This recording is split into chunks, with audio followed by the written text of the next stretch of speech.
Hey guys, today I'm going to be talking about how to repair the loops on a double mini bed. So this specific bed is a EuroTramp bed, and we did buy it used, so it came a little bit rough. So there are a lot of broken loops or worn loops like this one. I'm just going to show you an easy way and a cheap way to repair it to elongate the life of your double mini bed. So some things you're going to need are ribbon. You're going to want the kind that has these little divots in it. Some thick thread. In my case, I got upholstery thread, but you can also use fishing wire. You're just going to want a decently thick needle, one that won't break. At Michael's, you can get a pack of needles for maybe under $3. First thing you want to do is cut your ribbon into about 3-inch pieces. When you are replacing the loops, I actually doubled the ribbon and sewed it together with a sewing machine. When I am only doing a repair, I've only been using one ribbon unless the loop is in really bad shape. To double sew the ribbon, I have my sewing machine threading set to 6, so it's a tight straight line. I found if you use the zigzag lines, it doesn't really feed through as well since these are pretty small pieces of fabric. Make sure they're in line, and you just want to set that down underneath the foot. Pop it down. Make sure it guides straight down the middle. Stop it a little bit early so you don't sew all the way to the end.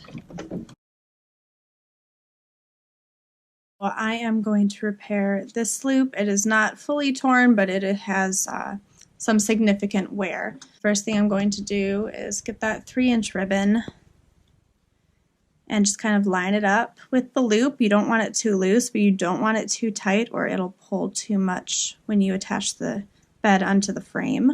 When I have it lined up, I'm going to take a safety pin and just loop it through so the ribbon stays in place as I sew it. When you're sewing these, you're probably going to want to invest in a thimble because depending on where you put the needle, the material is pretty thick and your hands can get pretty sore. I'm going to start from the top. I'm going to work my way across horizontally.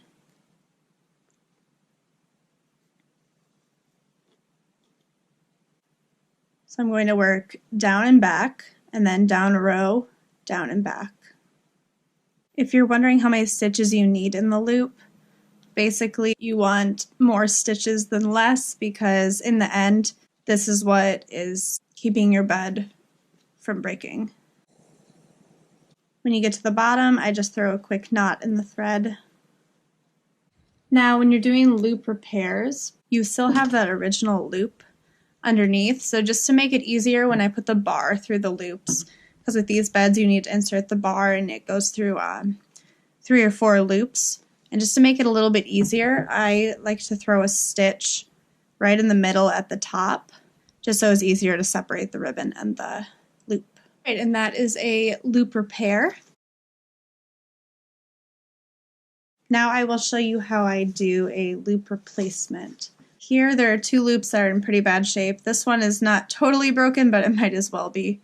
I could probably even break that with my hands. That's how thin it is. And this one is totally done. I don't cut the whole thing off. I leave a little bit of wiggle room in case I need to stitch the ribbon onto the actual loop. So I cut off the frayed end. Again, you want to have your safety pin ready so you can get this loop in place without it moving. Putting the safety pin in the same as I did on the last one. And this is where it's helpful to have that little top of the loop that you did not cut off. I just kind of sew around the safety pin, just slide it out when I'm done.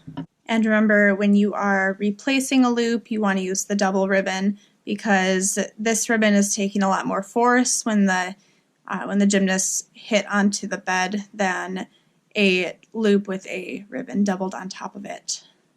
So if you look closely, especially since this bed is dirty, it's pretty easy to see. These loops run all the way through into the weave of the bed. So you want to try to follow the stitching that is on the top part of the bed best you can before you throw those extra stitches in for security. If you don't feel that your upholstery thread is thick enough or strong enough, you can always double it up and continue stitching that way. Or like I said before, you can always use fishing line as well.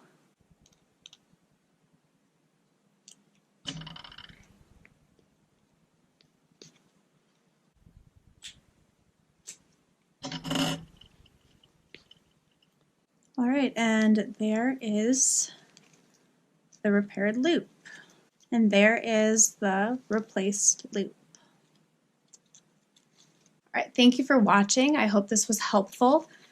Just please remember that every time you take the double mini bed off of the frame, it does put some strain on the loops and the bed itself, so you want to avoid respringing as much as possible. It's important to note that every time that you take off the double mini bed from the frame, it does do some wear and tear on the bed. We are fortunate to have a loaner bed from another gym that we've been using while this one has been sitting off of the frame waiting for repairs. And we plan on getting new springs, so when we get the new springs, that's when this bed is going to go onto the frame and the other one will have some touch-up repairs and be returned. And that's it. If you like this video, give it a thumbs up, subscribe. Thanks so much for watching, and I'll see y'all later. Bye.